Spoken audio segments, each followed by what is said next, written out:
Prácticamente todos os lugares ou aldeas do Allo foron edificadas, foron creadas a partir de 1609, cando os señores do Allo, véndose fortes económicamente, por unha parte construíron o Torreón Sur, a máis o corpo central das súas torres, que hoxe en día está considerado o primeiro pazo de Galicia, e tamén unha serie de lugares para os seus colonos, aqueles colonos do seu feudo que cultivaban as terras e lle pagaban as rendas.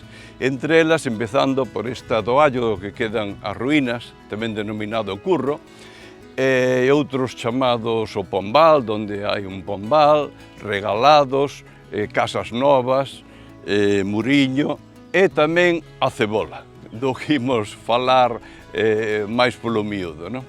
Eses lugares, polo tanto, pois foron creados entre 1669 e 1750. Os señores sí que construíron as casas, pero quen lles dou nome foi o pobo, foi a veciñanza, porque son todos nomes transparentes. E o máis curioso de todos é a Cebola, que non é un fitónimo, é dicir, que non había unha cebola ali descomunal, senón que é unha creación festiva, replicante dos propios veciños, non? Con referencia ao allo. Eles sí que creían que o allo procedía, o nome do allo procedía da planta. Entón, seguramente dixeron, se ti és do allo, eu son da cebola. E, de feito, xa existía unha copla a mediados do século XVIII que dicía así: hai do allo, hai do allo, hai do allo, hai da cebola. Hai do allo, nunca cheu do allo fora. Recolleu esta copla o famoso cura de Fruime, Diego Cernadas e Castro, que lle serviu para facer unha glosa contra o historiador Antonio de Riobó e Seixas, que era historiador e cóengo de Santiago. Xurdiron un enfrentamento entre eles a raíz dun rezo sobre a batalla de Clavijo, pero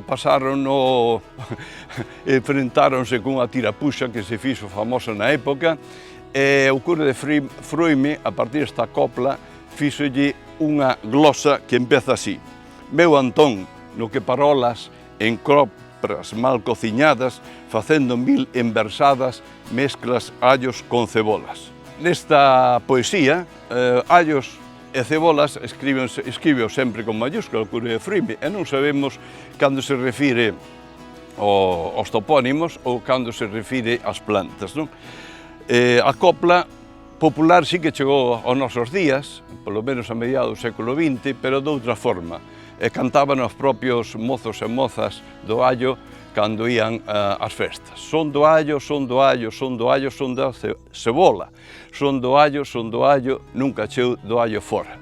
Por lo tanto, podemos concluir en que estes dous topónimos, o Allo e a cebola, non son fitotopónimos, é dicir, que non proceden de nomes de plantas como aparentan, senón que o allo procede da xeografía da zona, e a cebola é un topónimo replicante do allo, que é creado polo pobo, non? Esta é a historia curiosa dos topónimos o allo e a cebola, que polo menos a cebola é un topónimo único en Galicia.